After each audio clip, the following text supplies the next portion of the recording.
Appreciate you guys tuning in. The Tastemakers podcast begins in 5 minutes. Make sure not to go nowhere, because Quote, Brina, Trisha, and Corey, also known as the Tastemakers, will be with you in 5 minutes. Thanks for sticking with us.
Oh snap, you still here. Listen, in less than 3 minutes, the Tastemakers pod will be on and popping.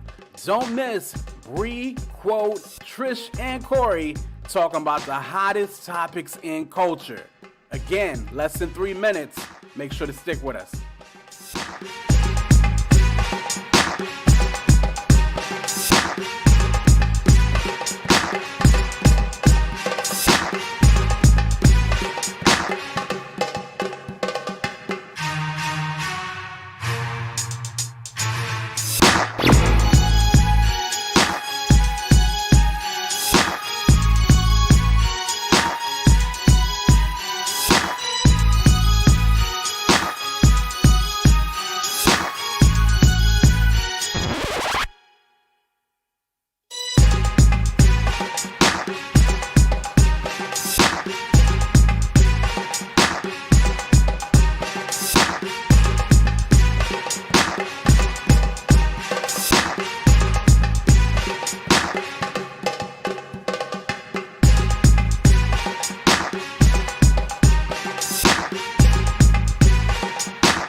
Tastemakers. Classic.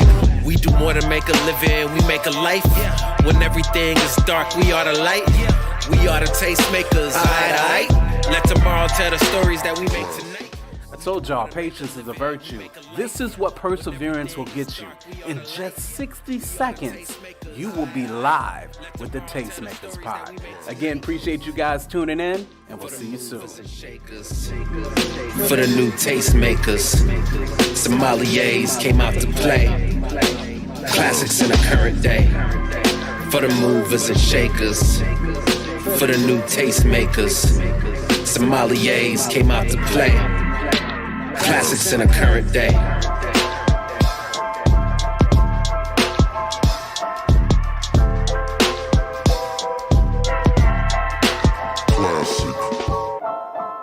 The Beat Breaker.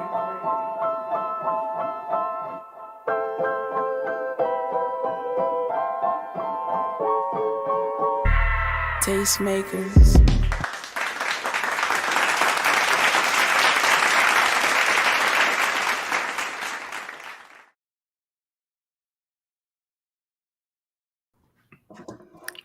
You. What's poppin', y'all? Giving y'all a taste of the culture. It's the Tastemakers pod.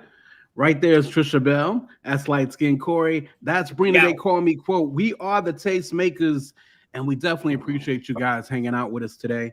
I feel like I didn't plug something in right or something. How's the sound quality, guys? Everybody's good? Yep. Yeah, good.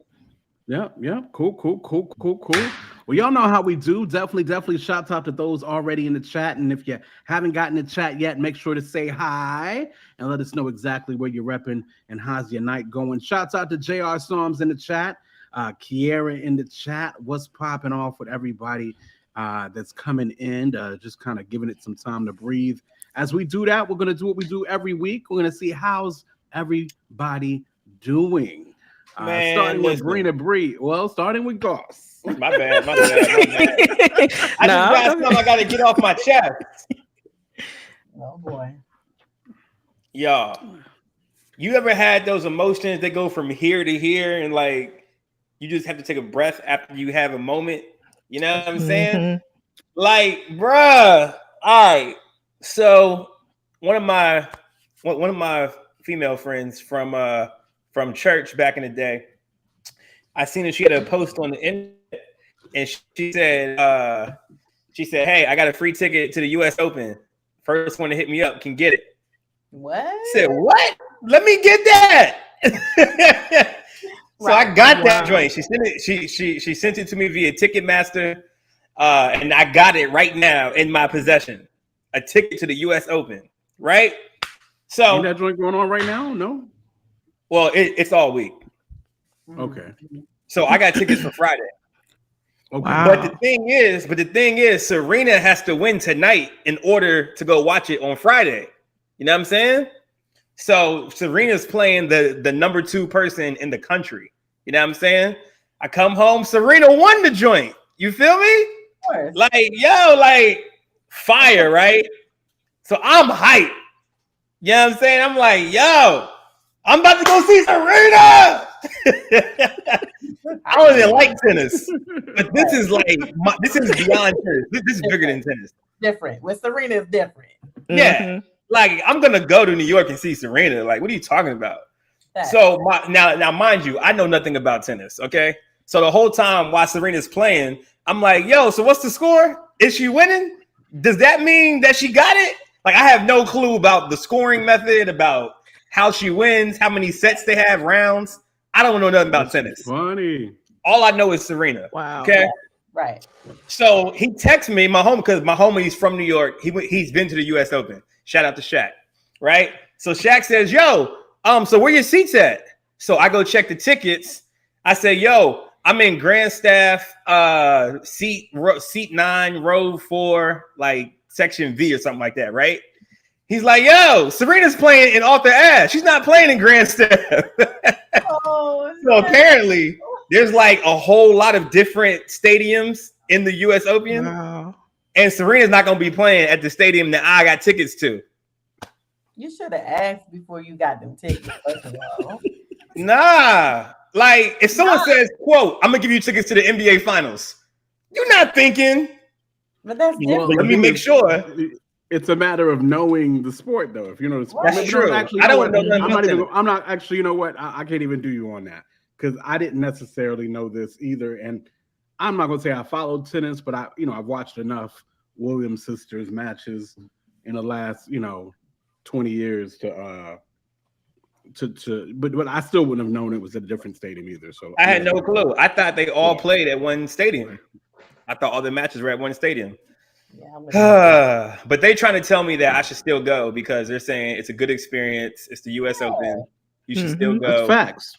And they're saying that I should go to the watch her practice or something like that. Like, I don't want to see no practice, bro. I want to see her beat somebody's tail. But you gonna still see her. Like, that's all that matters, honestly. But I'm not though, because I don't even know when she practices. I don't know nothing about it. I know, bruh. So I went from here to here. Like in the matter, I think it still sounds like it would be a dope experience to go to. So I definitely would say good go. You never know what can happen when you're in the area. You know that's what I mean? true. Because stuff like that does happen, just like it happened to me today. I randomly got on Facebook. Girl said she was giving away a ticket. I said, let me get it. Or like a couple years ago, me and my man Marlon went to the Lakers game and we got upgraded. We walked into the building. Some girls came up to us and said, hey, do you want these tickets to go to a skybox? And we went to the skybox. So you're right. Stuff can happen like that. And especially happens like that to me. So you know what? I may still go, but I'm just more like, So no, you definitely need to go. Shouts out to Charles in the chat, Inez in the chat, Judon in the chat. The family is here. Yo, where is this emotional damage? Where does that come from, Charles? Because like my daughter and my wife are going around the house saying that. I think it's some kind of YouTube thing. So let me know what that is, where that comes from, Charles. But definitely appreciate you guys hanging out with us. Bree, how your week been? My week has been crazy, and it's only been a 3-day work week. Just been a whole lot of stuff going on, but I'm on PTO until next Thursday. I'm excited about that. Gary traveled with my family, so just getting prepared for all of that. Other than that, not too much going on. Cool. Shouts out to my peoples. Melly Mella's in the chat on the Facebook side of the house. That's what it is. Feel free, Mel, if you want to see that full experience and deal in the community, to come over to the YouTube side of the house, because that's where it gets popping in the chat. The chat is its own show at Join Is Wild. Trisha, how your week been? Good. It started off really good because I was on a solo sabbatical for like 5 days. It was great. Very, very much needed. And I came back on Tuesday. So it's been cool. My work week has been light. Look at God. Because before that, it was not. So, wow. And I'm going to Portland in a few weeks. FYI. We'll talk about that later. But I'm going to Portland for a special thing that I was involved with at my job. So I'll tell y'all about it later. Chris, get me the ones, bro. Just go to Beaverton and get me the ones, yo. I just need the red and the white ones. All you need to do is send me the money. All you need to do is send me the money. I can go get them. I need them retail. For word, say word. 40%. It's a 40%. Nah, but I can get the ones that nobody can get. Maybe. I don't know. We'll talk. Hold on. Did you say 40% discount? I didn't mean. Okay, yeah, we just got to talk. We got to talk. We'll talk. We got to definitely talk. Keep it moving. Keep it moving. We got to talk.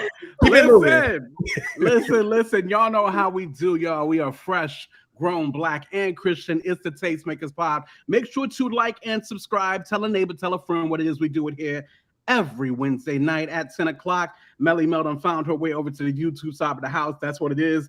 Charles Brown said he wears size 13. So hey, y'all got to come out of pocket. You know what I mean? You can get my Cash App and send it to the Cash App, and I will buy it for you. Listen, I said 7 and kids. Thanks, sis. Listen. Little foot. Little foot had it. So check it out. Y'all know how we do every week. We got these topics for you guys. We got Pastor says that wives got to step their game up. Keep these other ladies away. You got to step your game up. We're gonna talk about that. Chris. We got an influencer that loses a 5-figure deal due to another post that she had on her socials, and we're gonna talk a little bit about poly. How you say it, Trish? Polyamory. Hey, I mean, we're gonna talk a little bit about that. What are you talking about? And then, of course, the news of the week, y'all. Of course, is your man Matt Chandler, and of course, him stepping down just for a season, for a little sabbatical at Village Church, and we'll talk about everything surrounding that and some other topics to kind of spur off that. So that is the show. That's how we do right here on the Tastemakers Pod. But before we get into it, y'all know how we do it. It's the meme of the week. Let's get into it. I'm eating, y'all. I didn't eat, so you did this last week. It's gonna become a trend. Trish eating on camera. Yes. All right, this one is mine. When Chandler Moore says, "I want to be tried by the fire," I don't sing that part. Nope. That's funny. That's one song I listen to it, but Listen. Bye. Yeah, My song. Actually, I really like that take my. So I think it's hilarious how like certain songs and just of course life and death is in the power of the tongue. So how certain songs you just don't be saying certain parts, right? And so my joint was always can't nobody take the Puffy and Mace remix joint. You know what I'm talking about? With a joint where I be going in on Mace's verse, but when he's like, Puff, why try? I'm a thug. I never could say that verse. I never could say that last part. I just could never say it. I'm a thug. I'm a what? He says I'm gonna die high. Oh. And for some reason, I ain't never been high a day in my life. And you a day of my life. High. But I could never say that part of the verse. Right. So I understand all too well, Brina, what you got right here. Don't want to be going through no unnecessary trials that you ain't got to go through. Bro. I ain't getting I ain't giving nobody no ideas. No, thank you. You ain't gonna give the Holy Spirit no ideas. Get out my head. Listen, this one is Corey's. Sarah, after counting the sheep and realizing that Abraham only took Isaac. What in the world? Sarah is stressed out. Sarah's like, yo, what is it? What? Now listen, this was a whole thread. It was what was it called, Goss? It was like tweet like a Bible character or something like that. Yes, on Twitter. And these joints was it was good old Black Twitter at its finest. And so I did see this one. That was definitely cool. All right, what we got next? That's the last one. That's the last one because Trisha Bell did not do. Trisha said she sent hers, and then I sent you a text message. Sure. I sent you. Go ahead, Corey. And I sent you a text message with what mine was gonna be, which I. But we don't get it twisted. Now we did Brina dirty. We sent it to her like mad last minute. That's true. So I literally was on the bus at 9:30.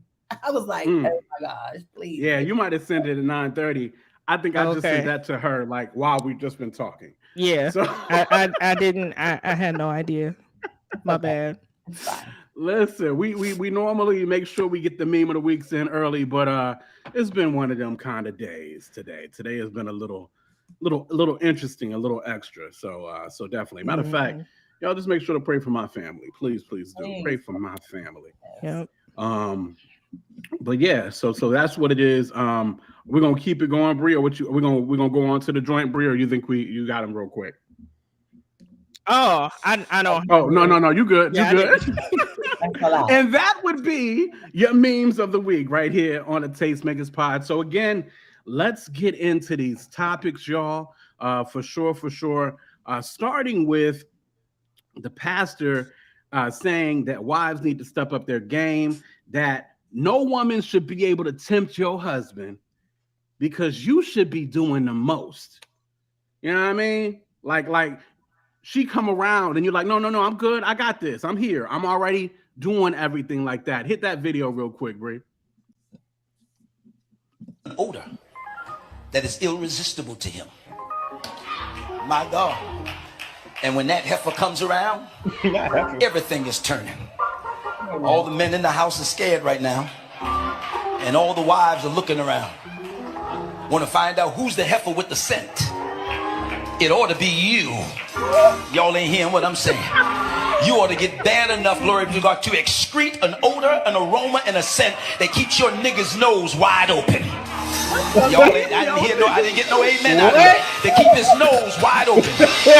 And if you can't do it, find out who got his nose wide open and study her.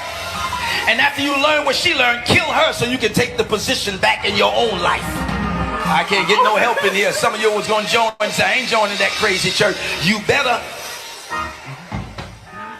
Listen, I think like the last 4 or 5 weeks of our show, some of our best content has come from pastors. And they just don't care no more. Melody said, what in the Pepe Le Pew, Pepe Le Pew is going on here? So listen. I feel like maybe cameras, like I know COVID happened. I know everybody had to go to the live stream, but I'm really starting to feel like maybe cameras just shouldn't be at everybody's church. You know what I mean? Hold on. I'm trying maybe they shouldn't be at everybody's church. But break it down to me when he said kill her. What is it? What? I need to Yeah. Because I was confused and lost by him saying that out of his mouth. Yeah. He said kill her. He said find out what she do, study, do what she do, kill her off, and then you protect your marriage that way. Who ordained these people? Non-biblical foolishness. What is she talking about? I didn't even know. Like, I didn't watch the video at first until just now when I hit play, and I was like, "That's George Bloomer." Let me just. Is it? Yep. Oh, he's famous. I ain't never heard of that man. Yeah, well, I've heard of the name, but I don't know the man. Yeah, I've heard of Bloomer too. He's like famous. Why would he say that? Wilding. That's why. Big time. Not the PPP loan pass. Hey. You said he's PPP loan passes. JR Songs was wilding. Listen, you got to do what you got to do to protect you and yours. First of all, okay, let's talk about what he's actually, I think what he's trying to say. I feel like there's a lot to unpack here. Because if a man is thrown off by another woman, like that's his problem, right? That has nothing to do with, I don't want to say nothing to do. Let me not say it has nothing to do, but if you have a husband who is looking at another woman, that's on him. He needs to have self-control, first of all. And then second of all, I don't know. It's still so much that he said that I'm like, wait, what did he say? He said, can you replay it? Because Absolutely. Lord. Hide the kids. Let's run it one more again. That is irresistible to him. My God. And when that heifer comes around, everything is turning. All the men in the house are scared right now. No. And all the wives are looking around. Want to find out who's the heifer with the scent. It ought to be you. Y'all ain't hearing what I'm saying. You ought to get bad enough, glory to God, to excrete an odor, an aroma, and a scent that keeps your nigga's nose wide open. Okay. Y'all ain't, I didn't hear no. Okay. Listen, heifers, niggas, sets, and kill them all. Bruh. It was the set for me. But you cannot, like, the fact that we're bringing up this other woman, like, that should not, no other woman, I don't care what she look like, should be turning multiple heads if you are a married man, period. Okay.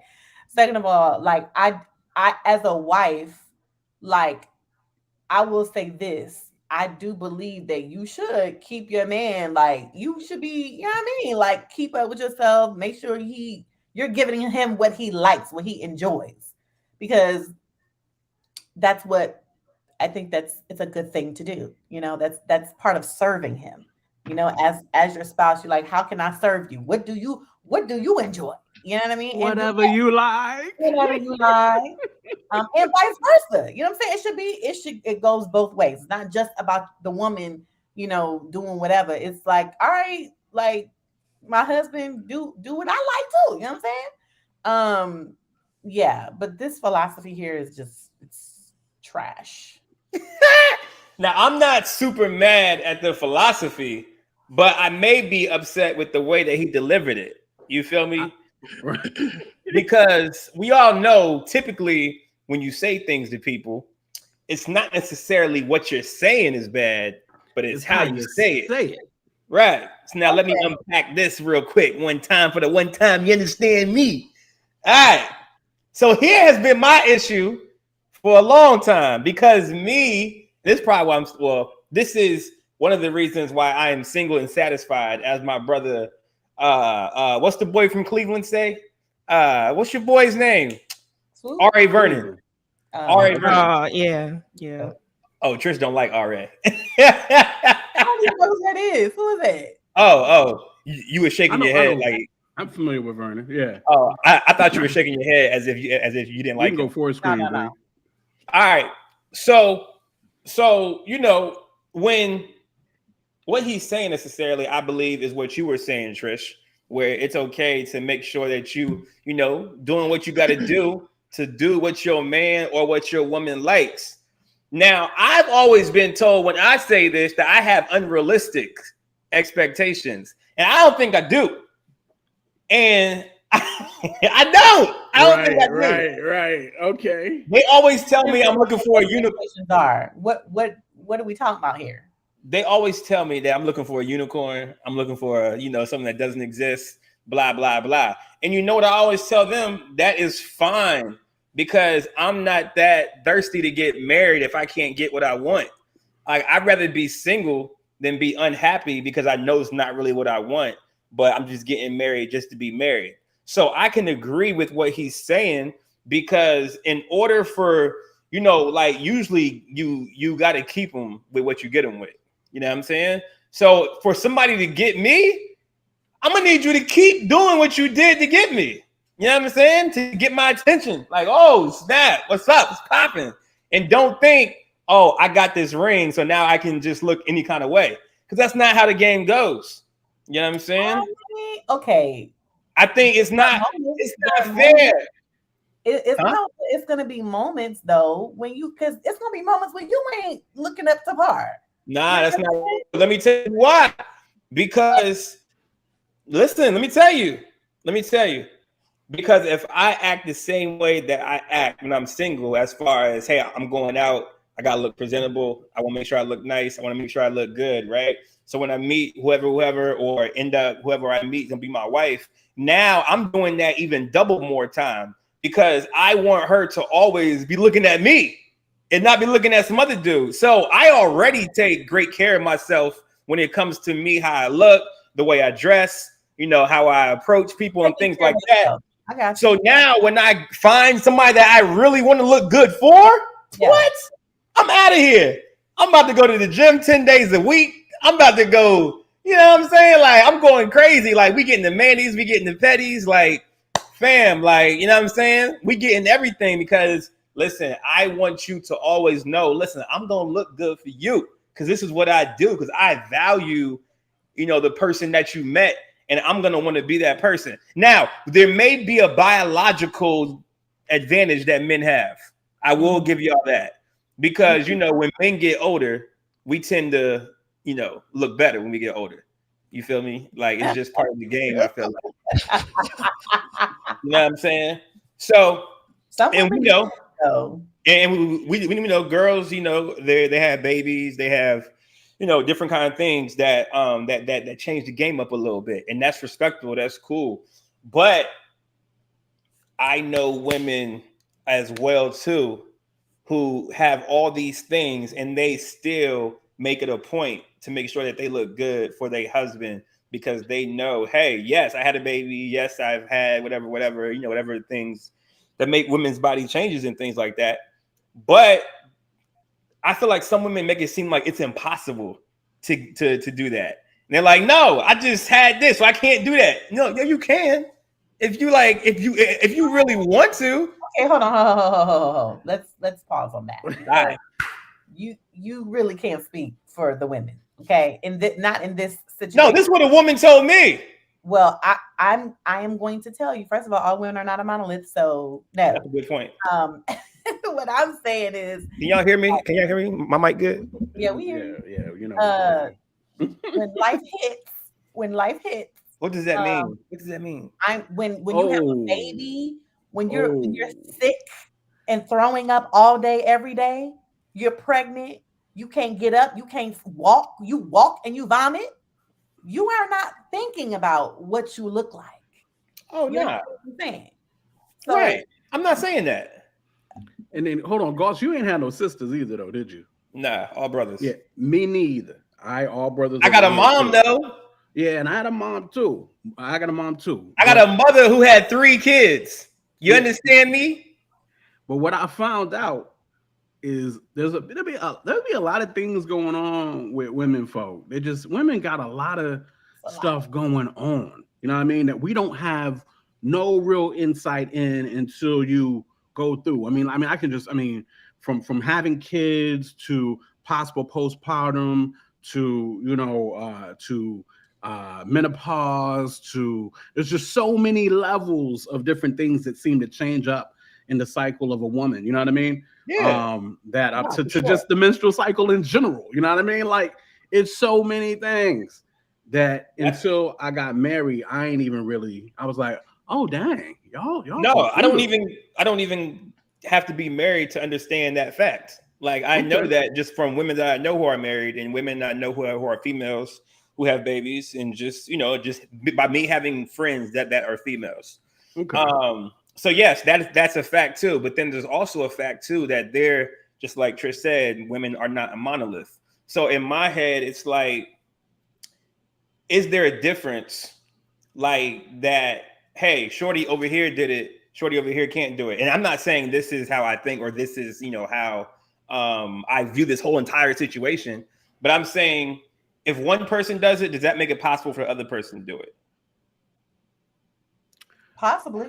It depends on the situation. Everything affects everybody differently. Right. Mm-hmm. I'm not saying that it's impossible.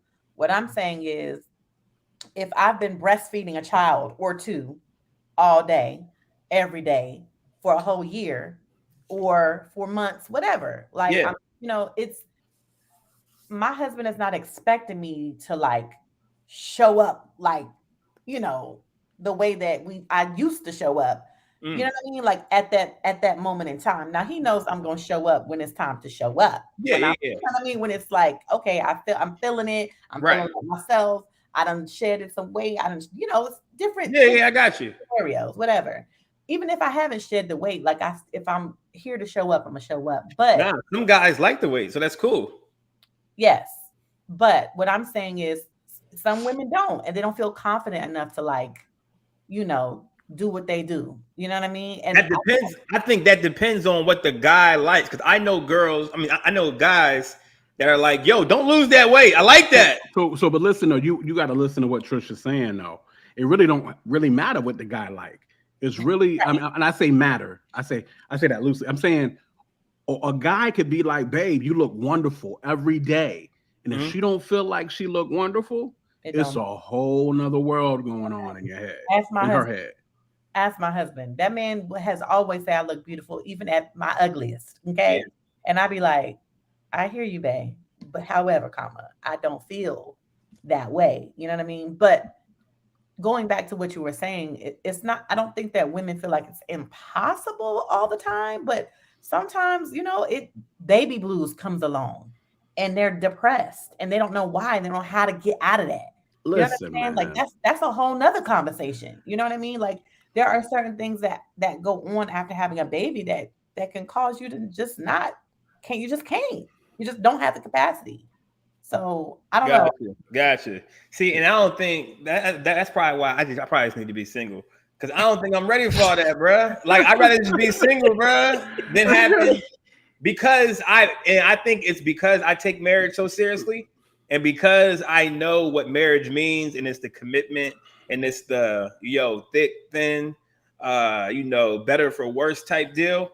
Like I just don't feel like at this point in my life, I can honestly say I will be happy and I will be okay and I'll love you through. Well, I mean, of course I'll love you through it, but I can't say I'd be happy if one of these things were like kind of fell off. I'd be like, man, like I'd be disappointed. Like maybe if you love her, like, because marriage isn't about what your wife looked like. That's not what it's about. I know. I'm trying to get past that. Yeah, you as a he said I'm trying to get past that. But also someone who marries people, like you understand why God created marriage. It's not about us. You know what I'm saying? We are a picture of Christ's love for the church. Period. Yeah, for sure. So it's like in those moments when your partner is like going through, I think when you're there, when you commit to a person, none of that is going to matter. I think right now, because you're not there, you think, Right. oh, I'm not going to be able to get past this weight gain and all this other stuff. Like, you will. Yeah, someone said once you start having sex with the person that you've been having sex with for a long time, you feel a different way about them, no matter how they look, because y'all have a different connection. Sure. So maybe I just gotta start having sex. That's probably what it is. Lord Jesus. Maybe. Anyway, we get in here. No, I mean, I think just the narrative from watching this video that, you know, all of the responsibility is on the woman to make sure that the husband acts right. Like that's the problem for me, because it's like you can still go out here and do all of this stuff. You know, you can keep yourself up, and their heads are still going to turn. Like Beyonce got cheated on, Halle Berry got cheated on. So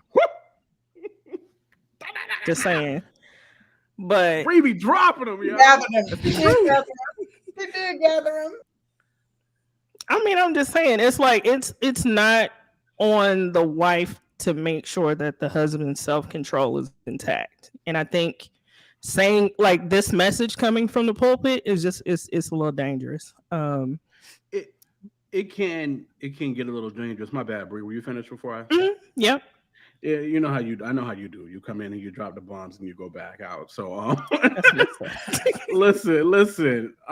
What Bree said is everything. You know what I mean? At the end of the day, I mean, niggas done cheated on Halle Berry and done cheated on Cass done cheated on J-Lo. Cass done cheated on who was the other one that you mentioned? Beyonce. Listen, Halle probably annoying though, because Halle do look annoying. Oh Lord, so that's probably what it was. The point being is, for real, the visual in itself is not going to keep you. You know what I mean? I don't think he was saying that though. I don't think homie was saying that. He's just saying, you don't think so? Yeah, you really don't. What was he saying? I don't. What was he saying? I think he was saying, hey, I'm not saying do this so you can keep your marriage. I'm saying you should do this because if you don't want Shorty down the block to have a chance, this is one of the things that you need to do to complement to your marriage. But it's not going to keep it all together just because you're looking, you know, whatever. Like, I get that from that way he was saying. But he was saying, and because it seems like a lot of times that, like, wives have all the stuff that makes relationships last for a while. That's why they're the wife, and the other person is just Shorty girl from down the block. But then sometimes it feels like they miss the thing that Shorty from the block got. So that's why he was saying, yo, keep your wifely stuff. I mean, he didn't say this, but this is what I got from it. Yes, he married you for this, and that reason. But at one point in time, he married you because you look good too. So whatever you look good, keep that too. Don't think you can just throw that away because you're married now. That's what I got from it. And I think that goes to be a given. Of course, that you always want to try to keep up what was brought to the table. And that's just not in looks, that's in behaviors, that's in all kinds of situations. But at the same time, we all grow, we all old, we have different stages of life.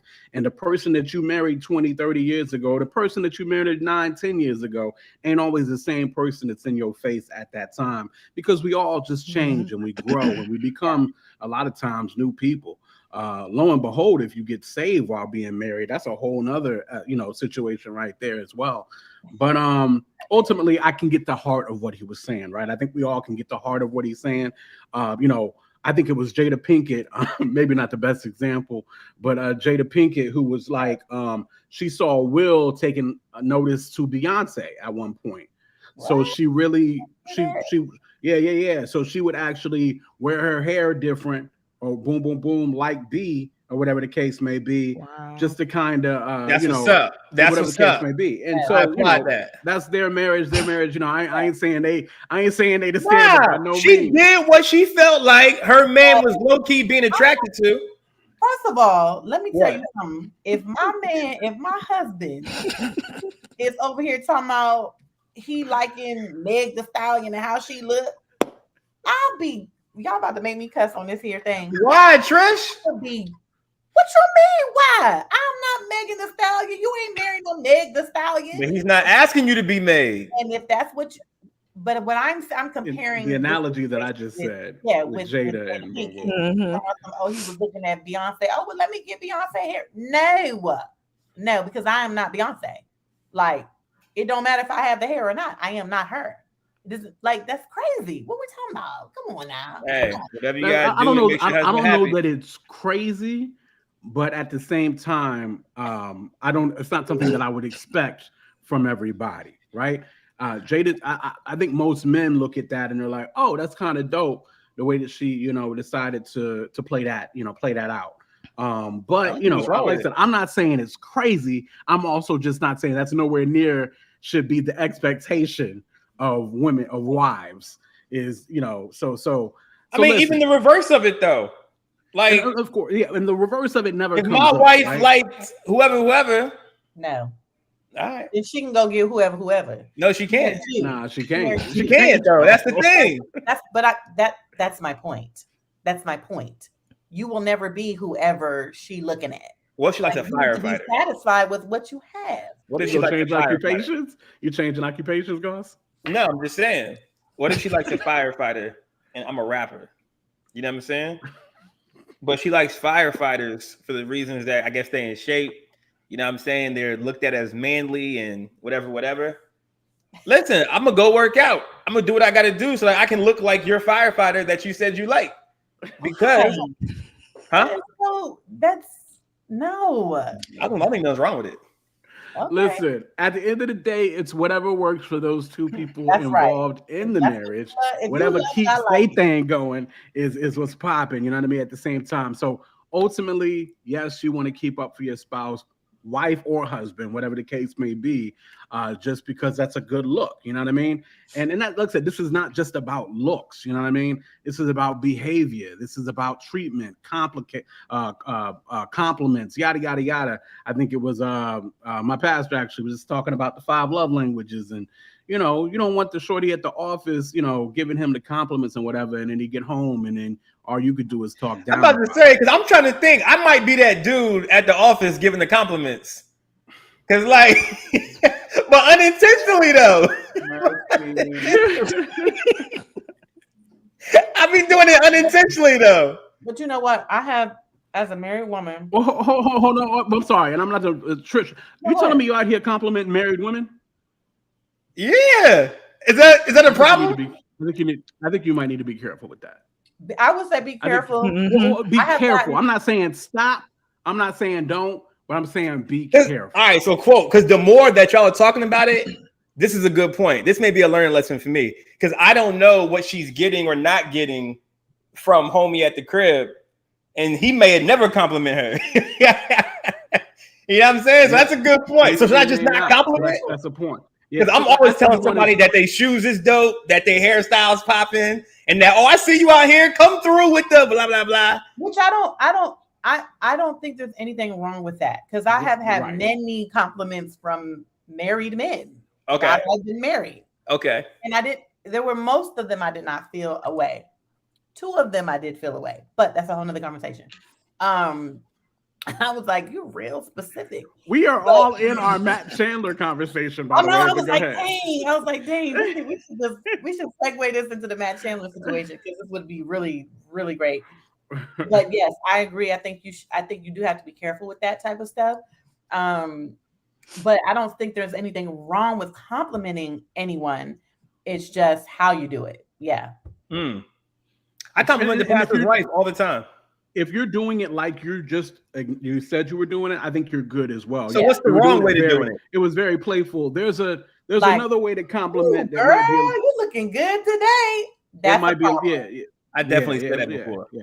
Yeah. So, I definitely be ODing like that. I definitely be ODing like that. I might be like, you're looking good today. Yeah. No, really? That. Or you rocking them boots, sis. No, don't tell me the way, not the way I'm rocking them. You can say, oh, them boots is fly. That's different than the way you rocking them boots. That's when it's a girl, like Charles said, girl, it's too much. Okay, it's doing too much. Yeah. So like, if I come, because this is my usual one. Because my usual one is, oh, look at them joints. I see you out here. You killing them. Because you're being. I think there's a silly level of playfulness that makes that okay. I believe, but like I said, I think you got to be careful. I think you might even have to be careful more than me, because as a married man, especially when they end up knowing my spouse or whatever the case may be, I might be able to get away with it a little bit more as well, because I'm like, look, I'm just giving you a compliment. That's it. But I'm even careful because some women don't take compliments well. Some women. The minute you give them a compliment, they think that you want more or something like that, and it's like, So I'm careful about it. I'm very. So what if they give me compliments? And they married? Yeah. Okay. Well. like how? Like, oh, yo, I like that hat. That hat dope. That's no, it's more specific. Yeah, Okay. Walk on by. Listen. We talking about specific, like what? I used to work out, but I stopped working out. But they would not say, "You working out? You doing like you working out this week?" Whatever. I'm saying stuff like that, or like, "Oh, you have some pretty eyes. I never noticed your eyes." Pretty eyes, a little different. A little could be a little. So Kiara said it here. Kiara said, "Keep it playful. Don't drop your voice. Don't lick your lips. No. Don't let your stare linger. No. Don't look her up and down." I think Kiara is on it. Just don't do those things. None of that. None of that. And I think we all right. Oh, why? No dropping the voice, no licking the lips, no stares up and I'm up and down. On that. Up and down? Yeah. No.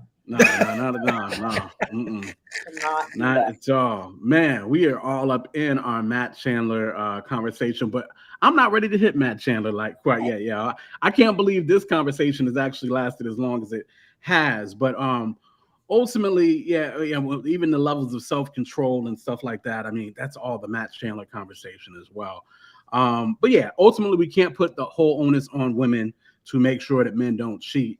Also, who was it? Not Goss, but Charles said something way long time ago about Charles said something like men cheat on some availability type stuff, but women cheat on disappointment and disappointment and emotional. I found it. Yep, you got it. Men cheat because of availability. Women cheat because of emotional attachments and disappointments a lot of times. Yep. So, and I think I can definitely agree with that, especially outside. Well, I'm gonna say, especially outside of the church. I'm gonna say, hopefully, especially outside of the church. And in the church. But yeah, I don't think I gave a shout out to Stephen the Levite, Daryl in the chat yet. Like I said, I'm still getting used to Stephen the Levite having Daryl as his name on the thing there. So men are thank you, Judon. Black men don't cheat. Let me correct myself. Black men definitely do not cheat. But no, okay. I mean just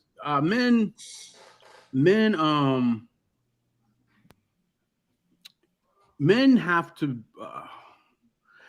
be careful. I praise God. Women you can't kiss them with your lips. Just saying, what just happened? As a married, I'm sorry, because I just feel like that's another thing. What are we talking about? I'm just saying, when you're a married man to a married woman, even if it's like brother or sister, cannot be kissing people on the cheek or the no. None of that. Listen, I'm not saying this because I haven't experienced it. Listen, these married grandmas be kissing me on the cheek. These married grandmothers be lighting my cheek up. Grandmothers is different. I'm talking about somebody who around my age. Why is it different? What you mean? Come on, you know you why? Think these grandmamas don't want me? Goodbye. So listen. I mean, like I said, by the grace of God, I've always lived my life in a certain way where I've got boundaries already kind of around me in a certain way, to the point where my mind just don't even really go there like that. But I know if not for God, man, I'm a dude at the end of the day. You know what I mean? If it won't for God, it'd be a mess. Guys have to. Well, this is leading so much into our next conversation about Matt Chandler, so I don't want to go into that anymore. You didn't believe quote could be pure. God did. Wow. Okay, Khaled. So listen, that's what it is. I did not expect that topic to go that long. That is interesting, and we'll be getting into. If you like that topic, guys, we'll be into that topic in that vein with our last topic of the night. So make sure to stick with us as we talk about Matt Chandler. But of course, appreciate you guys hanging with us in the chat. Make sure to like and subscribe. Do all the things. Hit the like button. It's like a reasonable service. You know what I mean? Don't cost you nothing, but means the world to us. It tells the YouTube algorithms that this is popping out here. We are Black. We are grown. We are Christian. And we are the Tastemakers. And I totally messed up the whole fresh. Yeah. Fresh, grown Black Christian is actually the joint. But Black, I just wanted us to be so Black first. So it just came out that way. But yes, no doubt. We is Black. We gonna be Black. That's who we are. Because that's the first thing you see. We Black. We Black. Yeah, you know what I mean? So we are fresh, grown, Black, and Christian. We are the Tastemakers. Make sure to tell a neighbor, tell a friend. On to the next. Bree, tell them about what this influencer went through early part of August, and we're gonna see what we got to say about this young lady. So social media influencer Eboneedavis posted a rather suggestive photo. That's what I'll call it. On Instagram. I guess it was supposed to be, I guess, like a photo for her boyfriend or whatever. And one of the companies that I guess she had a brand deal with pulled the deal once they saw the photo. They didn't agree it was in good taste. We do have a video, so go ahead and play it. Let's go. I'd like to take a minute to discuss the harsh reality that Black content creators face. I recently lost out on a 5-figure brand deal for posting this picture. His caption. Sorry, fellas. Nowhere in the contract were there any stipulations given around what kind of content I could post, except for the branded content, which would be approved by the company. As for my personal content, nothing was said. After posting that picture and posting that caption, I received a phone call from my agent saying that the company thought it was inappropriate. It was inappropriate. I just want to take a second to unpack that. When I read that caption, I read a playful articulation of the love I have for my man. It's been generally agreed upon by the Black community for decades that the N-word isn't derogatory, it's a term of endearment. And that brings us to the photo. Yet again, when I look at this picture, I see playfulness. I see a Black girl living her best life, having fun. There's nothing inappropriate about it to me, especially. Shouts out to Asha in the chat. For centuries, Black women's bodies have been scrutinized. They've been picked apart. They've been deemed unworthy. They've been deemed inappropriate, and this is yet again an extension of that rhetoric. It's the hypersexualization of the Black female body which has led to this very conversation. The only way someone else could deem this as inappropriate is if they projected their sexual desires onto me. Or if they projected their underlying judgments onto me, which is what we call prejudice. Now, typically I would brush that off and say that's a you problem, but it becomes a me problem because it threatens my livelihood, just the same way these systems of oppression have threatened the livelihood of Black women for centuries. Furthermore, you want access to my audience, which is mostly Black women, without actually having a full appreciation for Black culture. Why is it that what's considered appropriate or professional is always adjacent to whiteness? You want the activist part of me that's articulate and intelligent, but that's just one side of my Black girl magic.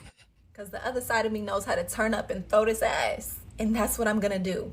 We don't have to separate who we are in order to please these companies. We don't have to erase or hide any aspect of our personality in order to get these bags. If you can't handle me at my back that ass up, you don't deserve me at my I have a dream. You are making us sound so dumb. Wait a minute. I'm sorry. She is making us sound so crazy. Like, girl. It's like you don't get to set your house on fire and then complain about the heat. Like, wow. Can we tweet that? That's beautiful. I'm saying, like, somebody take that up. Who was the brand that she was representing? That's what I want. So nobody is saying the brand. Though she did tag a certain brand on that picture, but people are saying that might not have been the brand. I believe it had the potential to be a clothing deal of some sort, but again, nobody has really confirmed what the brand is there. And they didn't like the fact that she used the N-word. That seemed to be one of the main things, right? Yeah, you can't be doing that, bro. You can't be doing that. I mean, yeah, if you and again, depending on who the brand is, like that's like me saying I'm going to my job, which I should be able to be my full self, but even if I go to my job and I go in there and come into a meeting talking about, what up, niggas? What y'all doing? Like, what? What are we talking about? First of all, it's unprofessional. Now, I understand as an influencer, like there should not be. All right, let me unpack this a little bit more, because as an influencer, there really shouldn't be, if there hasn't been any like stipulations in your contract that says, if it doesn't say, hey, if you do X, Y, and Z, we're pulling the plug, or if you da with your own stuff, because that's different. You understand what I'm saying? Like a brand connecting with an influencer, they're doing that because they know the influencer is going to get their brand out there. They obviously have an audience. They obviously have, engagement, a high engagement rate on their social media platforms. That's different. So they're winning by collaborating with her. We're talking about her own separate content it doesn't have anything to do with them. In that case, I do understand her frustration because it doesn't have anything to do with the brand. So I'm just curious, like, does she have any other content like that on her page? Because if not, then maybe I can see why they were like, oh, surprise. But if that's her regular like way of being, then why they mad? I don't know. I'm a little confused by that. So no need to hold the mic, Ross. No need to. I want to hold it. I feel like a rapper now. I feel like a real a real interview. So like, I'm hearing Trisha's response, and I low key, not even low key, but high key agreeing with what Trisha is saying, right? And you're saying a lot of stuff that represents things that I'm currently doing and things that I am currently aspiring to do. So it's no secret that I work at a 90% white church, right? And within the last couple of years, there has been a push for more Black people to work at these white churches because of it just hasn't happened in the past, and they've realized they've made that mistake of not hiring Black people. So I was hired on, of course, because ministry is my thing, but also there was a part of that was because I was Black. So I fully embraced that, engaged that, and I'm with it, right? Now the great thing about my church is that I can be as Black as I want to be, as Black as I want to be. I don't have to turn down my Black in order to work there. So now there's a difference between turning down your Black and then doing things that Black people do among the privacy of their own. And one of those things is saying the N-word. Like I'm just not comfortable with people saying the N-word around when white people are around. That makes me cringe. I don't know. That just makes me cringe. But if it's a room full of Black people, I'm with it. We're gonna everything, right? We're gonna say N-word all day, every day, every other sentence, right? So her equating I can't be Black because y'all won't let me say the N-word. Like, I don't think that's the same thing. I think you have to understand when you are representing a brand now, they may not want you to say the N-word because that's a derogatory statement still to a lot of Black people. Ask Oprah. And we already know that white people, necessarily may not understand what it means to us and how we use it and things like that. So people just be mad that we can say it and they can't. But anyway, go ahead. Oh, they say it. They probably don't say it around us. Well, you know how that works too. Right. All of that too. Yeah. But I just think that's a very immature response to what she was saying. And it just gave like she has no clue. Not no clue. She needs to grow up a little bit and understand when somebody is paying you to do something, then you work for them now. Like you don't work for you. They might be paying you to be yourself. They might be paying you to do, but they're still paying you to do something. So therefore, they have a bit of control over you to a certain extent because they're paying you, right? So yes, she said, if you can't handle me in my blackness, then what she said, I'll take somewhere else. They don't care. They literally told you that. They literally fired you and said, no, we don't want that. We will get somebody else who understands the assignment. Right. So, yeah, this is not a situation of I can't be black or I can't be fully myself. Like no black person is fully themselves when you're getting paid to do a job. You are first representing that company because they're paying you. And then you can tap into your natural and your roots and all your blackness and your ebony and all that stuff. I feel like that's just an understood thing between black people and white people. Like white people aren't fully them crazy selves at work. I know white people, they act totally different at work than when they do when they're not at work. I do. I'm not saying y'all don't. I'm saying I do. I've seen it 100%. Yeah. So this is what I wanted to find out, what was popping. And so I'm gonna tell y'all what happened. These people reached out to a particular influencer that they wanted. And that influencer wasn't available. So they got her. Okay. All right. Then the other influencer became available. And they had to find a reason to get rid of her. I'm messing. I don't know if that's a true statement or not. But that's what I feel like. Okay. Because listen, I'm on her Instagram right now. Mm-hmm. It ain't the picture. It ain't the picture. She naked in all these photos. Okay. As far back as I can go. Understood. It is not the picture. And that's what I'm saying. Like it got nothing to do with throwing nothing like that. It don't got nothing to do with none of that. Now, I'm just clicking on some quick stuff real quick just to see if I can find an N-word and anything else. But I think that, I mean, at the end of the day, it was the N-word. It had nothing to do with the pic, nothing to do with her tail being out, throwing it back, whatever. Nothing to do with that. I'm looking at these pictures. Nothing. You know what I'm saying? But it had to be around the N-word. The N-word. It had to be around the N-word. Charles. Yeah. I'm a professional. Okay. I'm a professional. Folks, like I see these pictures. I had to do. I'm looking at these pictures and what was going on here to make sure that I can get an educated response. What's making the picture bigger? He going like this. Hold on to y'all. Okay. Yeah, I mean. So zooming in. But yeah, no. She it had nothing to do with the picture at all. Now, that makes sense. Could it have something to do with the N-word? For sure, especially in these times. Yeah. Certain levels of wokeness and whatever the case may be. It could very well have had more to do with the N-word than anything. Like I said, I go back to how I started. There was somebody else they wanted. That person became available. We had to get rid of her some kind of way, some kind of how. Yeah. And the N-word fell into their lap. They was like, look, but it ain't the pictures. Lord knows it ain't the pictures. I promise y'all that. I stick to what I said initially. Like, you gotta like understand, who like Charles even suggested, have a private page, that you share with your friends and family. I think a lot of influencers do have that. They have, what do they call them? I forget what they call them. I ain't even know. Don't give me the line. Specific type of what do they call it? Charles, help me. I feel like you would know. It's like a burner account. What are we talking about? Like a burner. Yeah, I don't know if that's what they call it, but anyway, yeah. And that makes sense to me.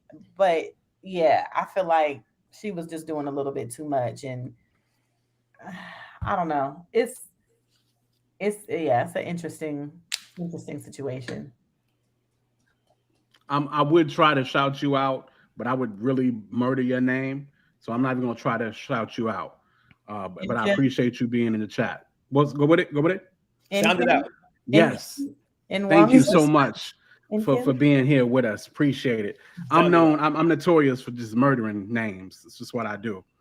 Anyway, so that's my thought process in it. Man, they had to have just wanted somebody else. I don't believe that the N-word would have been the biggest ordeal in that situation, but it was, you know, if they didn't really want her or if they wanted somebody else came available. That was the move. That was the move right there. It had nothing to do with what she was wearing at all. I promise you that. So that's that. Yeah. I promise that. I promise you that. I've done the research. I promise you that. I seen it. Oh my God. So listen. So just a quick right or wrong. Trisha Bell, do you feel like they had a right to terminate her contract? Absolutely. Mr. Goss. Wait, hold on, wait. Yes and no. You can't yes and no up in this joint. I'm saying yes and no because of what I think both things that I said were true. Because if there was no like something in her contract that said you can't do such and such and such and such, or if we feel like you're representing us or misrepresenting us, we can cut you at any time. Now, I would like to read the contract because if that's in there, then that's a different situation. Goss, did they have a right? It depends what state she was in, because in Virginia, you don't need a right. They can terminate you for no reason and don't got to tell you why. They can just let you go. So, do they have a right? Yeah, it's their business. It's their company. They can do whatever they want. I can do whatever I want with stuff that I own. Okay. So, yes, they have the rights. Brina.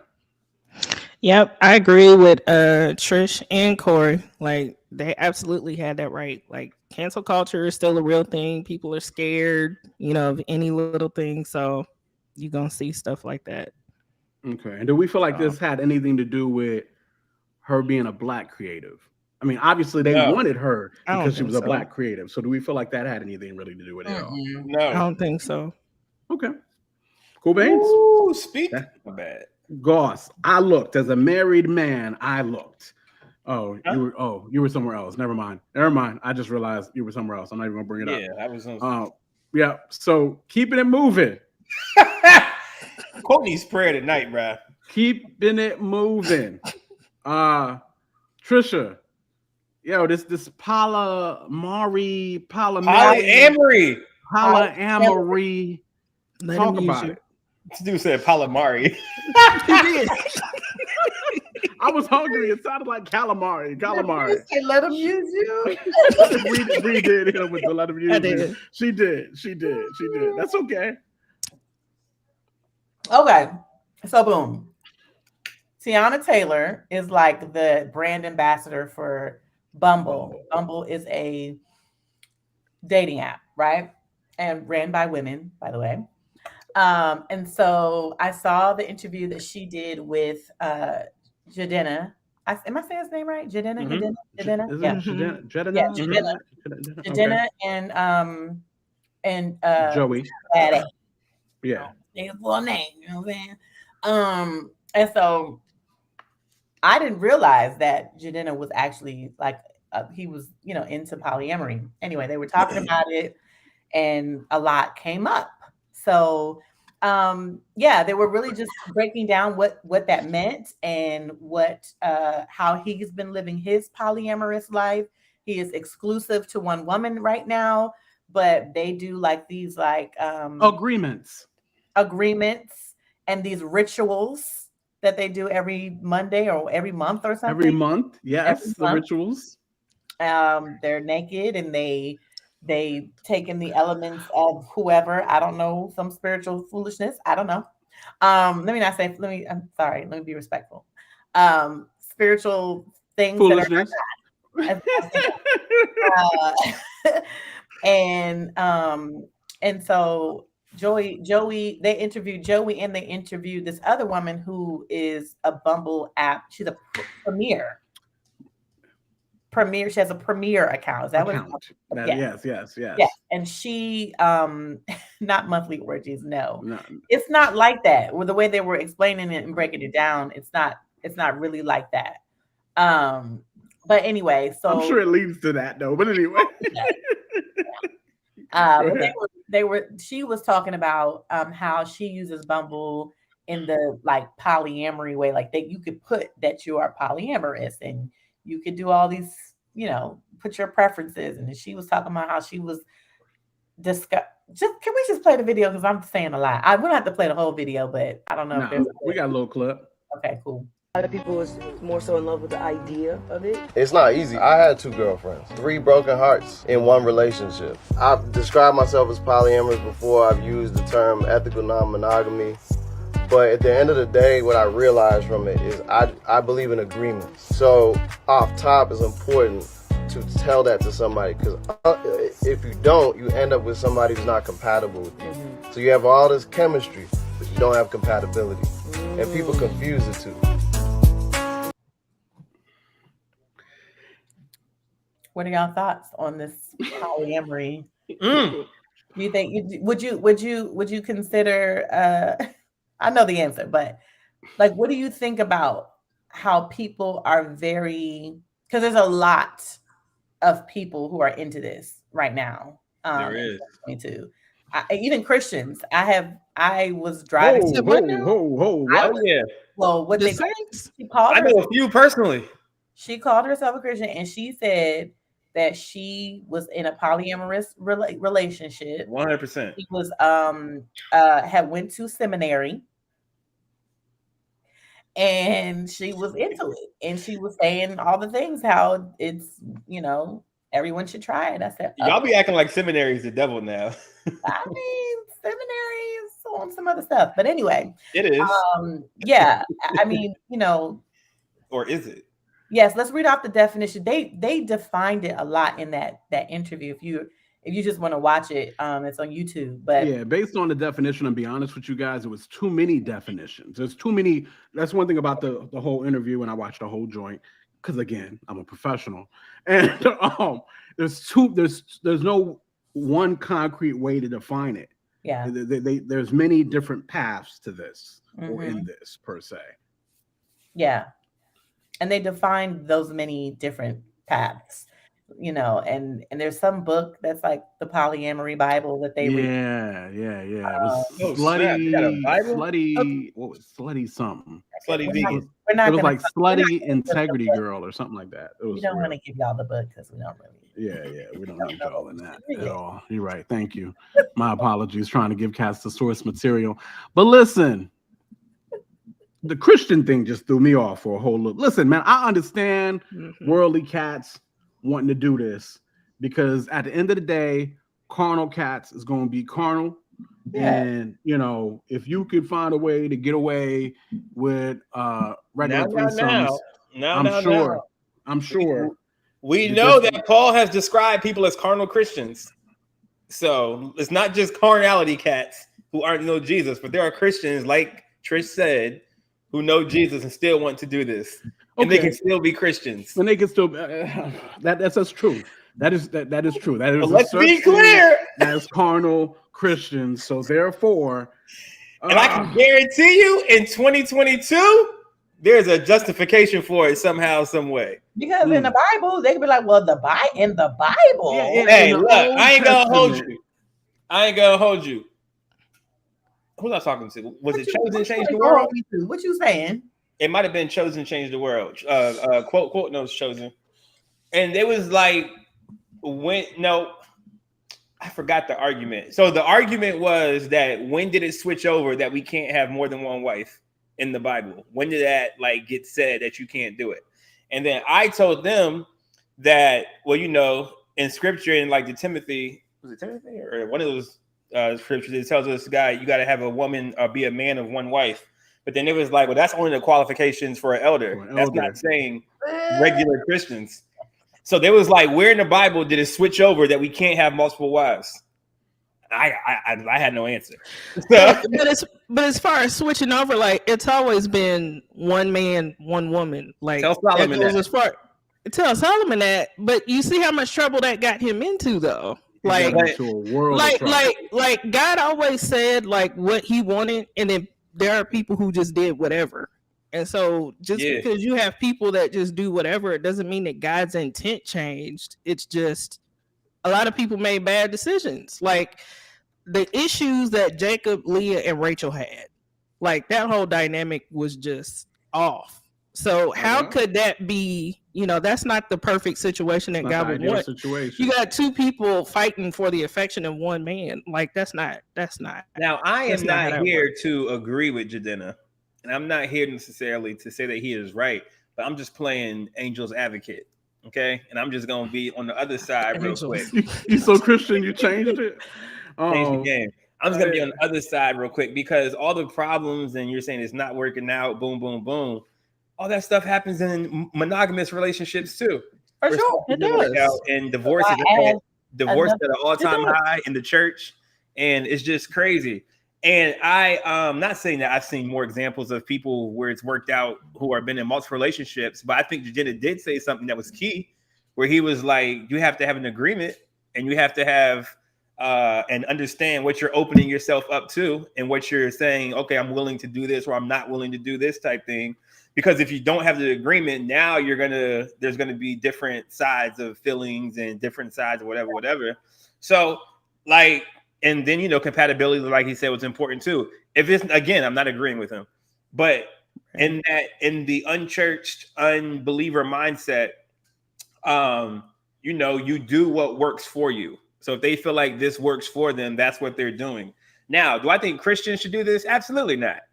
Because I don't think that we should ever do that or that we should entertain. I don't think there's a biblical model that says we should do this. So yes, I am agreeing with you on that. But so let me get in here real quick on what you just said. And actually, Inez is actually the one, and I'm going to give it back to you. Inez is saying it clearly in Matthew 19, when describing marriage, it does say the two become one. Yeah. It don't say the three become one.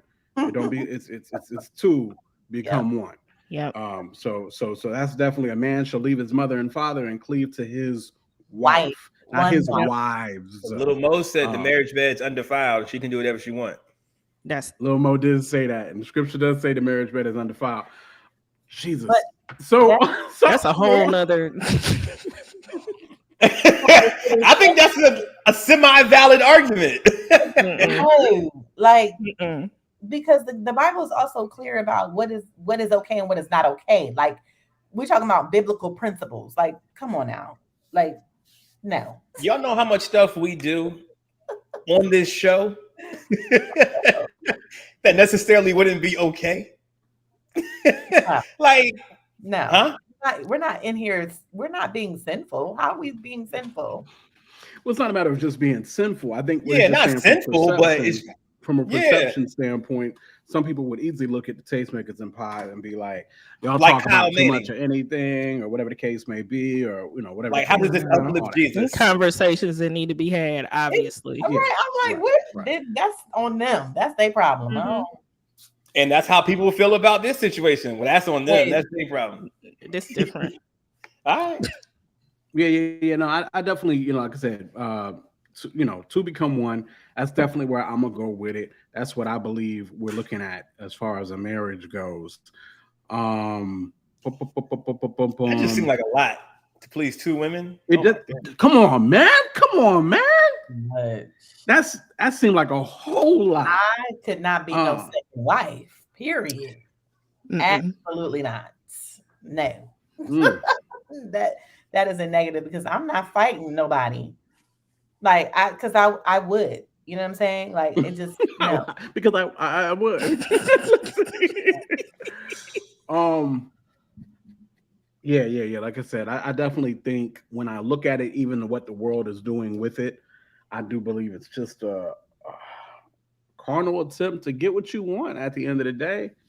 You know what I mean? And cats in the world is going to do what they want to do, to get their rocks off or whatever the case may be. And I think they really said it in the joint when they got to talking about threesomes. And I think it was Teyanataylor specifically, but her and Joey they all was on the same picture when I'm trying not to be too graphic. But they describe, but I'd be looking out for the singles cats, you know what I mean, as well. So when they described a threesome and they described a certain picture of a threesome, they were like, this is the perfect picture. They were like, this is what I want. And they all were pretty much in agreement on this. And so I do believe that at the end of the day, cats is just out here doing whatever they can to get what they want. And they'll justify it any way possible. It's also like that, like just wanting pleasure. what's the scripture? It's a scripture that says something about, what is it? I don't know. I can't think of it right now, but yeah, it's just like wanting nothing but pleasure to you know what I mean, to please yourself. Like Yeah. that's all people are thinking about, and It's the lust of the flesh all day long. Lust of the all that. Yeah. Yep. Yeah, 2 Timothy, lover of pleasures more than lovers of God. Come on, Evangelist Sabrina. You keeping us right tonight. You keeping us right. Evangelist. So yeah, so that's just what it is. Cats will always try to find ways to justify. It's too much for me. Like I said, as a married man, man, one is enough. One is enough. Yeah. I don't, and I think Solomon and others would, and think about all the issues. Thank you. And the chat is talking about this. Mm-hmm. The whole Abraham, like anytime cats was more than one, it was issues, especially in the faith. You know what I mean? Abraham, of course, now you had the Hagar, issue with Sarah. You know what I mean? And how she was jealous of Hagar. You know what I mean? So that JR, I know you probably headed off to work. Solomon, and then I look at Solomon and all his wives. Not only was he stressed about it, but ultimately it led him to some things theoretically away from God as well. Mm-hmm. So of course we could look at Jacob, Rachel, and Leah. That was issues. Like this has never really worked well. None of those relationships were healthy. Yeah. None of them. Yeah. So, and none of these polyamorous relationships are healthy either. Like who's staying married as a polyamorous couple, or it ain't couple, but family, whatever you want to call it. Oh, there's probably some wives. There's probably a lot. Well, yeah. In the what's the name community? That's not the Jehovah's Witness. It's Mormons. Mormons, yeah, with the sister wives. And then you see the whole sister wives situation. You see the story of the father molesting all them. Like it's not good. It's bad. It's bad. Yeah. It never seems to go very well, those kind of situations. So I don't advise it at all. Doesn't seem like a good look. And when it comes to more cats going into that lifestyle per se, I really think it's just more of a, it works for them because it's convenient to what they want. As soon as it's not what they want anymore, they'll be out of that lifestyle. And that's why if you listen to the joint, your boy was eventually like, right now, I'm in an exclusive relationship with one woman and I'm loving it right now. And this is what we do. But we both, go ahead. No, but that right there for me is like, huh? Because what if, like Tiana was asking him, like, so what if you want to continue to be exclusive and then she doesn't? He's like, well, it would have to end. And it's like, you really going? Did he say that? He said that? Yeah, he said because he said because they are in the agreement at that moment. If they're not on the same page, then it wouldn't work. That's what he said. That's crazy. That's what you're living your whole relationship by. Oh, for right now, we're exclusive. For right now, it's just us. But if it changes right now, and if I want to be exclusive and she doesn't, it won't work. Yeah. And I think Inez has a very good point. Most dudes, and this was even admitted in the joint, as soon as the woman wants another man or two, there's an issue. You know what I mean? And this was even admitted in the joint. They were like, yo, like, I don't know how I felt about boom, boom, boom. You know what I mean? So, come on. Silliness, guys.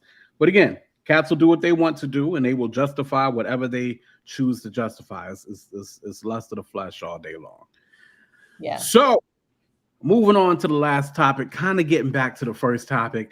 Definitely make sure to like and subscribe. Of course, if you enjoy what you're watching here on the Tastemakers Pod, always make sure to tell a neighbor, tell a friend. Make sure to check us out on the socials at Tastemakers Pod. I believe on all socials. Definitely make sure to do that as well. Instagram, Twitter. We even a little bit on the TikTok. I'm messing. We're a little bit on the TikTok as well. So definitely check us there as well.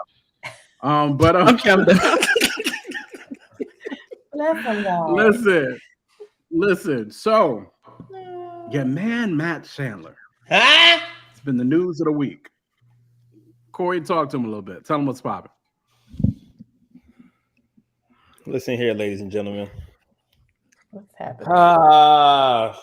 I've been in church for a while. Okay. Matt Chandler was my guy. You understand me? Like, bruh. Your guy? You're loud. I know I'm loud. It's on purpose. That's too much. You're giving too much. My inner ear is like, bring it back. So Matt Chandler, you know what I'm saying? For those of y'all who don't know, he's a real popular pastor out of Dallas, Texas, has a church called the Village Church. And he was low-key a mentor of mine, still is, just in the faith and, you know, a lot of things when it came to postmodern Christianity and keeping the church and keeping the faith to faith. And I really like this guy. I still do. I shouldn't talk like I don't like him anymore because I really still do. But Matt Chandler had a discrepancy that happened a few months ago with the young lady at the church. So reports came out this past Sunday. He came down and he stepped down from leading the church because of supposedly he was having a conversation with a lady, a married woman who went to the church in the DMs. All right. And they're saying that the conversation wasn't romantic. It wasn't sexual in nature at all, but it was the frequency and the familiarity of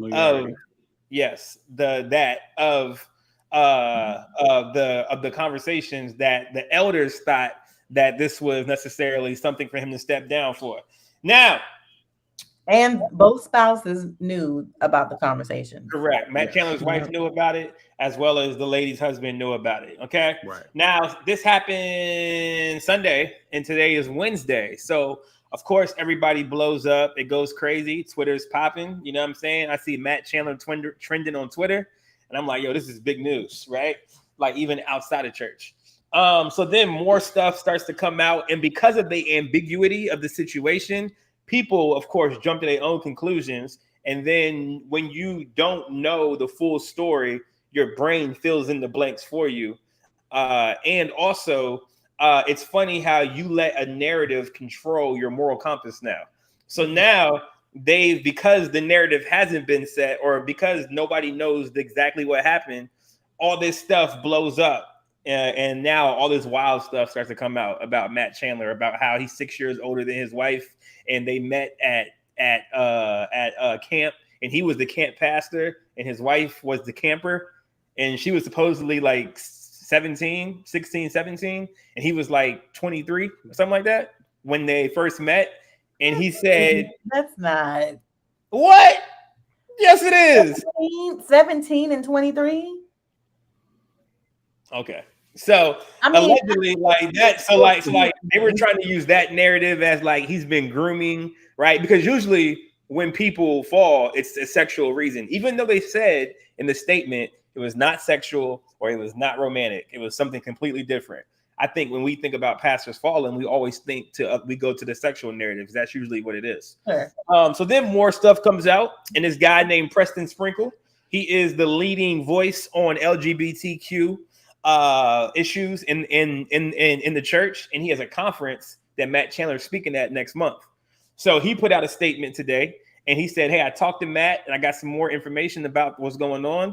And apparently, the DMs were about alcohol, and there was coarse conversation and jokes made referring in relation to alcohol, but it was nothing again sexual or nothing again that was something that he should have been sat down for. So he said he was saying all that to say that Matt will still be speaking at the Exiles Conference, which I think is interesting because your church sits you down, but you can still go travel and you can still go do I admit that is it's an interesting. I thought that was interesting. I would say that. Yeah. And then also, if you guys follow the Village Church the way that I do, my opinion about this is that I believe that the elders felt like they couldn't take another hit to the church, because if you follow them, like I said, last year they had a sexual abuse scandal in their children's ministry, and the year before that they mishandled another sexual situation. So they were having a lot of situations that weren't getting handled the right way. So they figured this can't get out. This might blow us all up and not Matt Chandler. So let's just sit him down, right, for a little bit, and then let's, figure it out. But that was probably even worse than they handled the other ones because nobody knows why he's getting sat down. So Twitter went crazy, and a lot of people didn't like the way that he even admitted to what he was doing because they say, well, there's a lot on it, but some of the things was this is modern day manipulation of how pastors play the victim. So he was like, it's weird that somebody wants to apologize, but they start off with, I'm the pastor here, and I plan on being a pastor for the next 20 years. So like you're starting out like, hey, this is still my church. No matter what I did or I didn't do. I'm just telling you how Twitter was taking it. Yeah. They hated that. Yeah. They hated that he started off. So let's get in a little bit of this. I mean, you got probably more, and you feel free to go through more, but let's get in and hit a few spots here so we don't forget everything that you're saying. Going with that particular statement again, I think that was a stability statement. I don't think that was a pride statement. I think that was a stability statement. Everybody I'm still going to be here. I'm not going nowhere. I think that's what that was. I don't think that was a pride statement. I think that was definitely a stability statement to go on with that. So I guess just to further even go on to what Goss has been saying. So the lady that he was talking to, the married woman he was talking to, that his wife already knew he was talking to her, and her husband knew they were talking to each other. She has a friend, and the friend is the one who pulled Pastor Chandler, Matt, aside and was like, hey, look, the way you communicate with my friend, it don't feel like it's driving right, or whatever the case may be. In which then Matt was like, oh, okay, really? Well, I hear you. He took it back to his elders and to his wife to let him know that this young lady had said this, or whatever the case may be, made his devices and stuff available. They had a legal team come in, go through his devices, everything like that. And ultimately, like I said, like Goss has already expressed, they just felt like the familiarity, the frequency, and a little bit of lewdness concerning these jokes about alcohol or something like that, nothing sexual or romantic, was reason for him to maybe sit down. Like maybe what's going on that you would get this familiar, or what's going on that you felt comfortable with these jokes with, whatever the case may be. And I guess Katz is calling this the Billy Graham rule, or whatever the case may be. That's what we're hearing. Where the Billy Graham rule is kind of like a certain thing where, like, if you a married man, especially if you're a pastor, you really should not be having these conversations, or any conversations, or being in situations with a person of the opposite sex, alone with, or in conversation with, without maybe some more accountability in there or something like that. So it's interesting, right? Because there's so much of this to eat off of, right? There's so much of this to eat off of. But I think we've presented most of everything. Goss, am I missing anything right off? No, that's pretty much it. All right, let's dive into it then. Just overall, like, what are you guys' thoughts in all that is transpired here with Matt Chandler? And I don't think he did nothing wrong. I don't think he did not one thing wrong, man. I think, like I said earlier, they have to look like they're taking action because they messed up so bad in the past when it came to handling these issues in their church. So, and I think that they know that he doesn't deserve to be sat down, but they have to look like they're taking action because they didn't do it last time. You know what I'm saying? So I think that's the main issue. And I think Matt Chandler understands that. And like he said, he respects their decision because of that. But I don't think he did nothing wrong, bro. Especially if his wife knew, especially if the other dudes or the other girls, ladies' husbands knew. Yeah.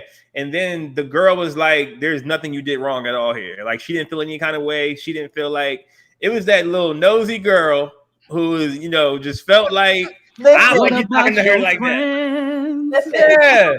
My friend was like, she was probably jealous because she wasn't getting no play. Probably so. Now, how you talking with Pastor Matt and I ain't talking with right? But people are talking at the See, people are like that, especially for a famous, well-known pastor. You understand what I'm saying? Like, I feel like it. Yeah, I feel like he didn't do anything wrong, and I feel like it is a, you know, I'm familiar with Acts 29. We used to be a part of the Acts 29, like the church that we were at, and I think it's a little legalistic in a lot of ways, because we're talking about, it's not like the man was having these alone conversations without his spouse knowing who he's talking to and what the conversations are about. So for me, I'm like, what is even the problem? Like, what is even the problem? And I think because of what you were saying with the past issues, I understand that. I don't think that it needed him to be like sat down. Maybe saying, hey, you may want to be careful, you know what I'm saying, with like how you're doing this, because if this woman is coming to you saying, hey, I think this is an issue, and if other people may feel like that too, then okay, that's different. But yeah, the fact that he took it, like Kiara said, the fact that he took it to his elders and took it to his wife and said something like, hey, it showed where his heart was. You know what I mean? yeah. I don't really feel like, I just feel like Acts 29 just be doing too much sometimes. It's just giving, to me, it's giving. So he's still in Acts 29. He's still. Yeah. Okay, for some reason I thought he was. Okay, cool. No, he is part of Acts 29. Yes. Yeah. I got you. And it's giving legalism. It's giving cult. Like I that's how I feel about it. I think it's just extreme. And then because when I think about how they kind of create the narrative around how men and women do relationships, friendships, it's giving legalism. It's giving, oh, I can't, I can't really have conversations with a man, alone, even when they're both single. It's like this thing, and I feel like it's yeah, it's a lot. It's a lot to unpack there, but I don't know. It's weird. Brina. Yeah, I don't think he did anything wrong either. Like, the headlines just blow it up and make it more than what it really had to be. And I get the whole, making sure the appearances seem pure and all that. But it was just, it was just really refreshing to see him, like Kiara said, go straight to leadership and handle the situation instead of like trying to blow it off and sweep it under the rug. But I just didn't think this was a huge issue. Like, it shouldn't be a scandal. So. Okay. Yeah. Well, I think when you announce the sitting down and you don't give much details, as Goss said earlier, I think that's what allowed for the internet to go crazy, because now it's just like everybody's coming up to their own minds of what actually transpired and what he did and different things of that nature. So things have been kind of slowly coming out to let us know that it wasn't anything really like talking about. But it's funny though too. I think it's funny because we see this list of reform people that are falling left and right, Mm-hmm. And then because like if this was like Stephen Furtick, people would be like, yeah, we could see that coming.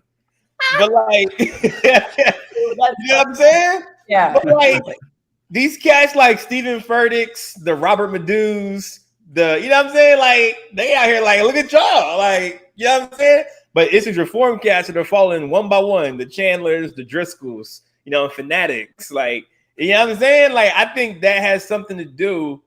I don't know. I just think that says something to something. I'm not sure how I'm tied together yet, but that is. Yeah. And again, we want to be careful. I mean, obviously, from our opinions and the information that's come out, we don't feel as if Matt has fallen. Right? No. Yeah. No. We don't feel like Matt has necessarily. But technically, fallen. he has taken a leave of absence. What's funny is when I first actually heard the news, kind of similar, like I said, with the old girl, with the story where she lost her job because of the post. I was like, yo, they just wanted to go with somebody else.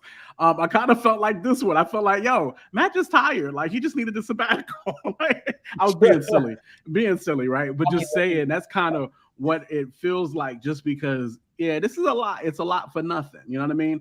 Nah, Matt can't leave. We need Matt for 20 years. Yeah, so that and I mean, I think it was a good unfortunately, it still comes off like he's fallen or something like that. But I think this was a good example of having an elder board and be able to go back to them and decisions being made and stuff like that. But of course, this brings us to another interesting topic. Well, I've got one on this before we get into the other one. Is listen, what do y'all think? Like, again, I've been saying this for the last 3 or 4 weeks. Just maybe just some stuff don't need to be recorded. Like, what happens if they don't record this and Matt just steps down for 3 to 6 months at the village church? Nah, you can't do that. I mean, like, are you saying as far as like publicly people knowing? You're saying? I'm saying, what if they don't record this and Matt's just sitting down for the next 3 to 6 months? He makes a statement to his church, to the village church, and he disappears for 3 to 6 months. That's impossible. His church is a nationally known, massive entity. Like somebody who goes to his church probably works for Christianity Today. Yeah. You know what I'm saying? So like the news is gonna get out. You can't do anything at Village Church quietly. Yeah. Like it's different. It's different. He's a huge, I mean, he's, like you said, really well known. So okay, which leads to this next joint, which goes back to the first joint in a sense. But man, can married people really have relationships with the opposite sex? You mean like friendships? Because you said relationships. I was like, now what you mean? Can married people, we're not going back to that last topic. Lay some hands on it. Can married people have friendships where there's any kind of DMing, texting, with the opposite sex? In a Christian sense or just in general? Can y'all even catch brunch? You know what I mean? Like, is this? Can you what? I'm just saying. Can y'all even catch brunch? Can brunch be had? You know what I mean? Is this something that can happen? Yay or nay? I'll let the married folk answer. I'll say absolutely, depending on how your spouse feels about that. You know, like because I work primarily with, it's 95% male. Matter of fact, it's probably 98% male, right? And I've had like meetings where it was dinner, but it was like, you know, it's not like, it ain't no date, but it's, we're taking a business meeting and I'm paying, not you.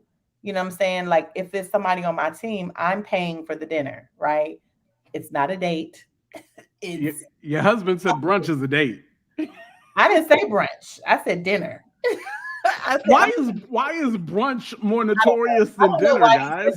I don't know why he said that, but I'm not thinking to take no man on a brunch, like to brunch. Why is brunch more notorious than dinner? Brunch happens like midday. Dinner is like at night. I don't understand. Y'all got to explain that to me. I don't know. Either way, what I'm saying is, if it's business, it has happened.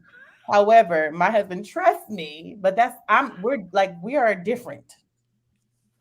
If my husband was not okay with that, then, and all the men that has happened with, he knows them. You know what I'm saying? So like, and we have a bunch of, like, we have a married group, like married couple group, like we're all very close friends. So we be in each other DMs, like what, like we text, like what, like it's. But again, I think you have to be wise. You also have to be, just cognizant of the conversations that you're having. Nobody's talking about nothing sexual or nothing like that. Like, that's crazy. What are we talking about? Right. Kira said, because there's a lot of liquor at brunch. That's true. Bottomless mimosas. Nobody needs liquor. Oh, y'all are funny. Y'all funny. Get you a balloon. I guess he said married people get on this first, so I guess I'll get into it a little bit. It's peculiar, right? I think at the end of the day, it goes back to what the spouse is comfortable. Yeah. How the spouses are comfortable with it. I I've got a lot of female friends, right, that I deal with and have dealt with for years, way before I was even married. Um, and for the most part, my wife is cool with that. She don't really seem to have real any issue with that, except for one. She's got a real big issue with one of them. And it took me a while to and I was probably closest to that one as well. This was a friend of mine that I probably I mean, it's to me it's like family, you know what I mean? But out of all my friends, she would probably be the less saved one, I guess. Like she would consider herself a Christian, but everybody who is a Christian would probably be like, "You a Christian?" You know what I mean? You know what I mean? But and then cats just be out here questioning people's salvation. But anyway, every day, you know what I mean? So it took me a while, and my wife actually gave me the heads up. We was in Kentucky, and my friend was in Virginia, and of course I'm from VA. And she said, "I'm cool with y'all talking now." My wife gave me the heads up. She was straight up. I ain't gonna front. She was like, "I'm cool with y'all talking now. When we get back home, when we get back to VA though, I ain't gonna be cool with y'all talking there." I was like, I didn't really catch it, but that's exactly how it went down. That's exactly how it went down. And so because I was so close with this friend, it definitely became an issue. You know what I mean?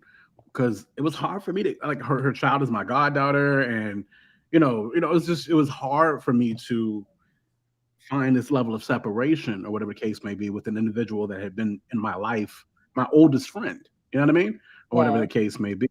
And it was hard to find this level of separation or whatever, to the point now where me and this friend really don't even talk anymore, and my wife don't even accept that. But anyway, I mean, it just, I tell my wife this all the time. I'll be like, I done cut my friend off just about. And the fact that you still think we talk regularly frustrates me. Oh, wow.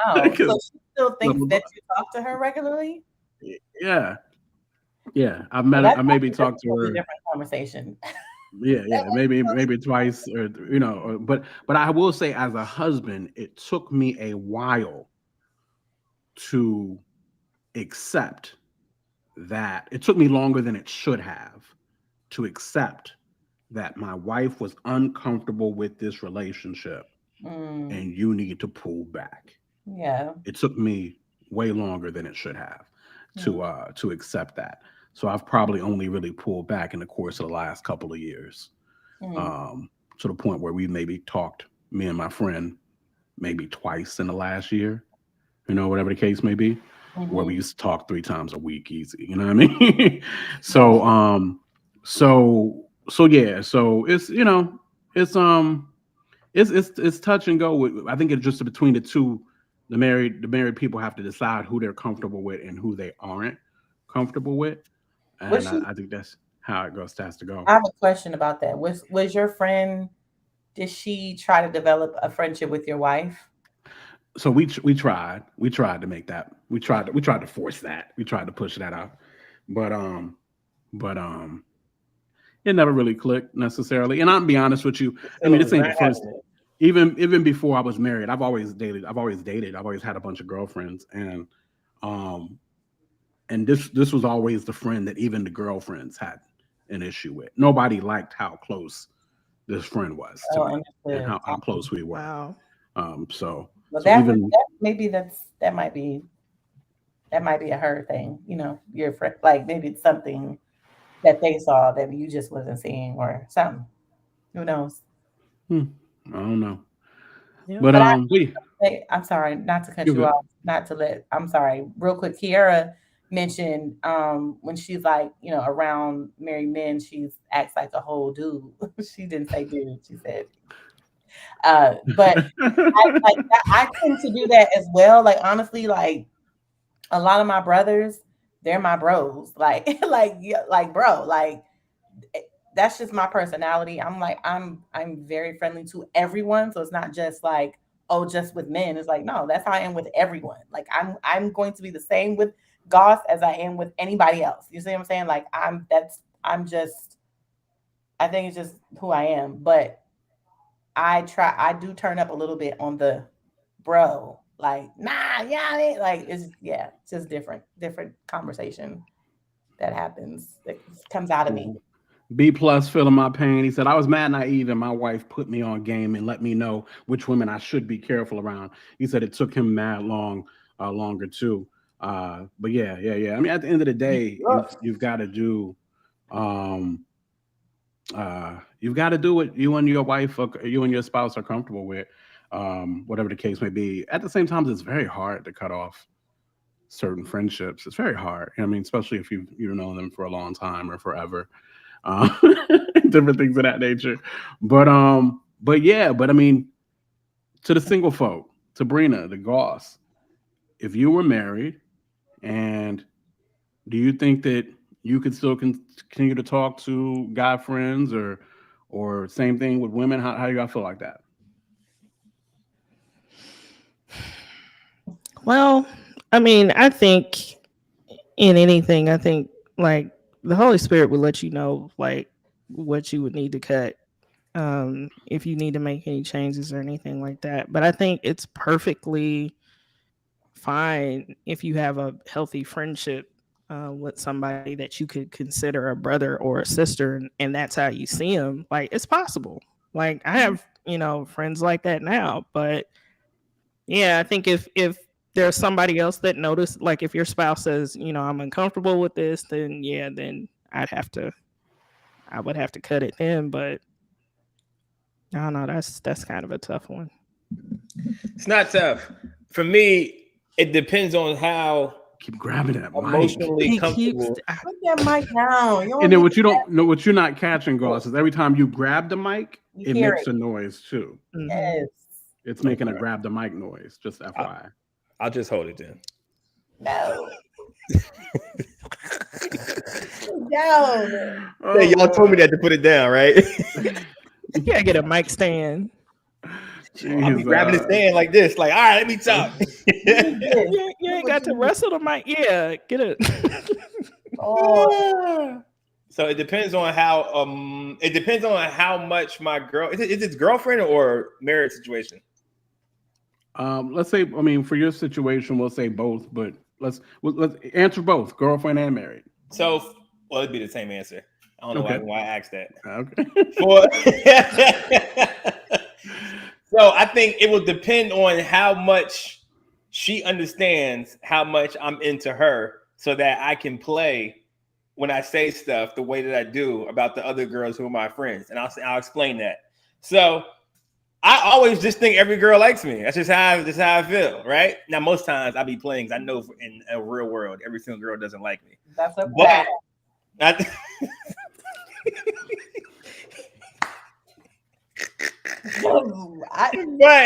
I need you to change that mindset. Really, I have to think like that. It protects me. No, it protects me. No, it has protect. You want me to be naive and think, oh, she don't like me. No, I didn't say that. You don't have to think that necessarily. I'm saying you need to not think that every girl likes you. I have to think that way, or I'm going to be out here looking crazy. Okay. I mean, guys, sometimes you got to do stuff to keep boundaries around you.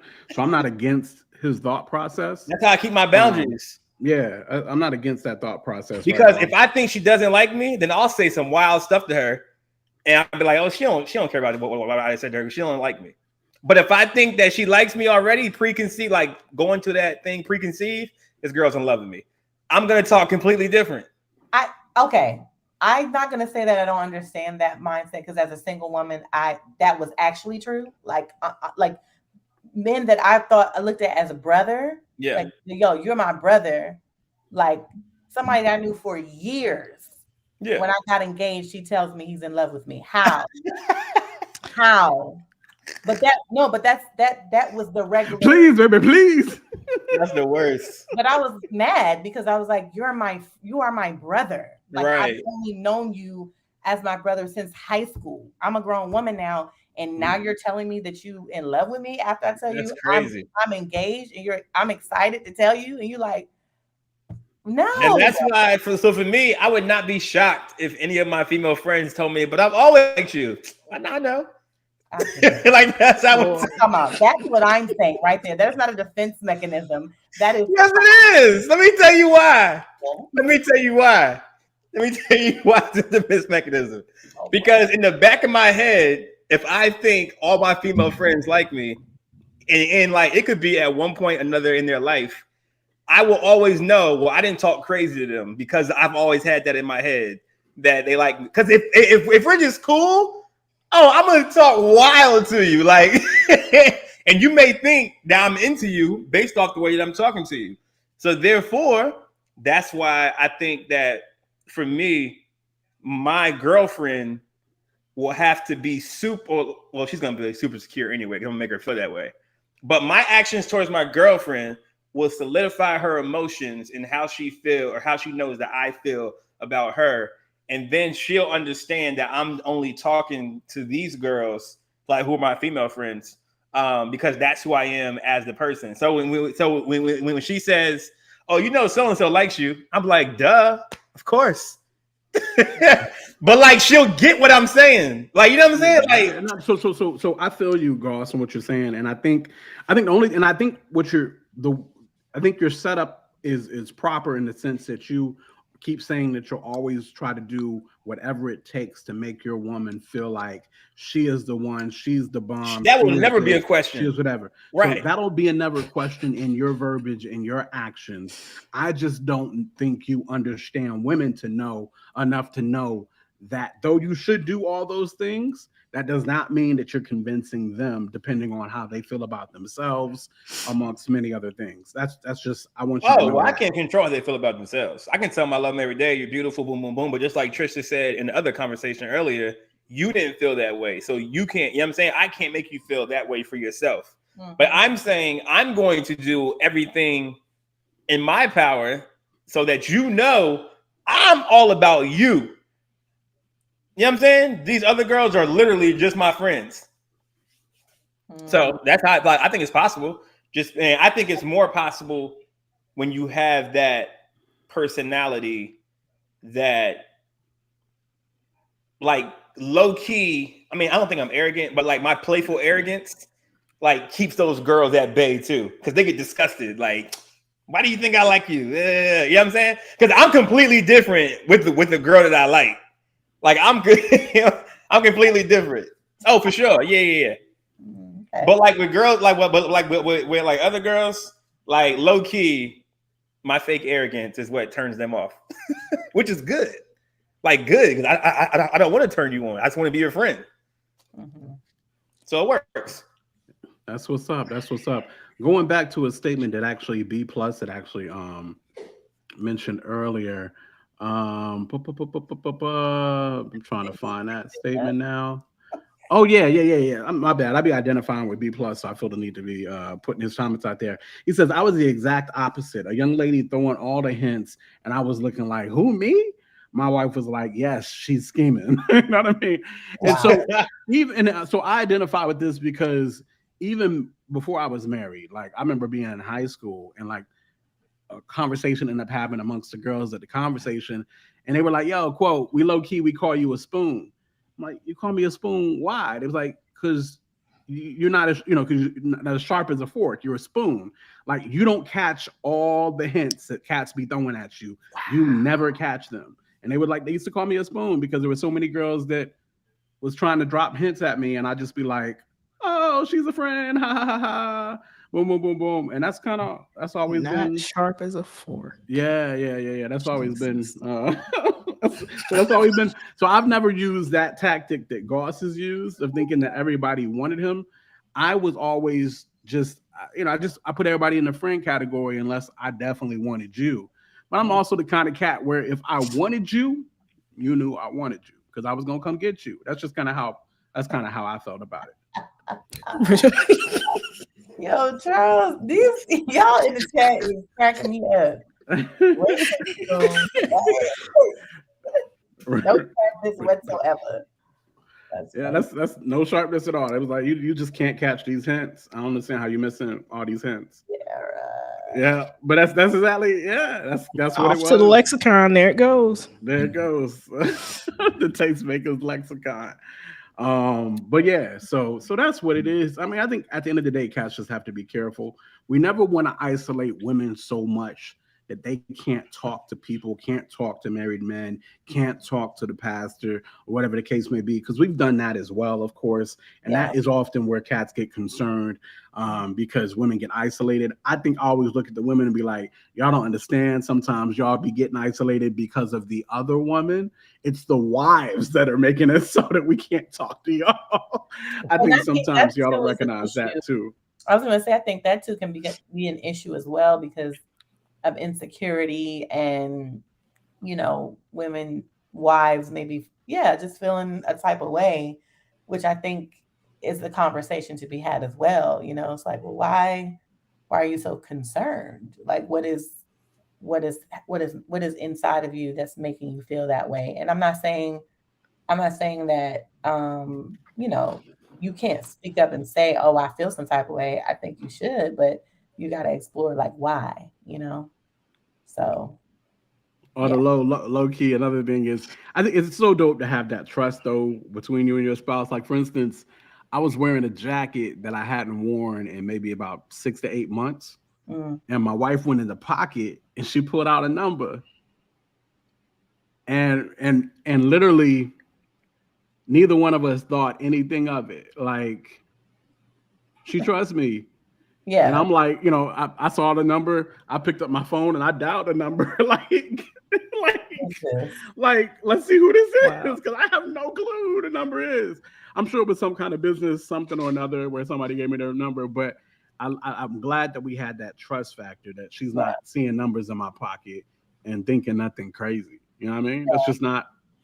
It's not who I am. I'm so good with one. I don't need, like, I don't understand men with multiple. That don't make sense to me. Yeah. One of y'all jokers is enough. One of y'all jokers is enough. Yeah, the trust factor is a thing. Like you gotta be able to trust your spouse, period. Which I appreciate.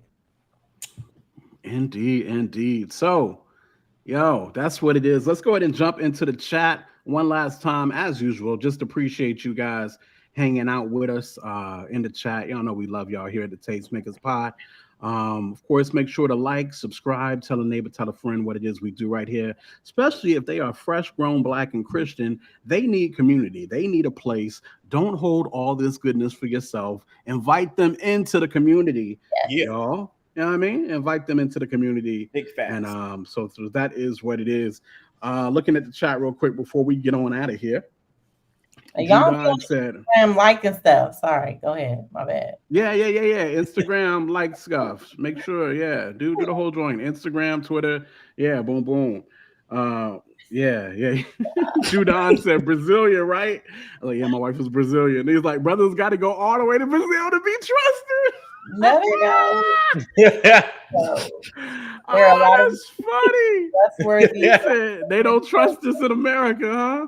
Lord Jesus, wow. That is funny.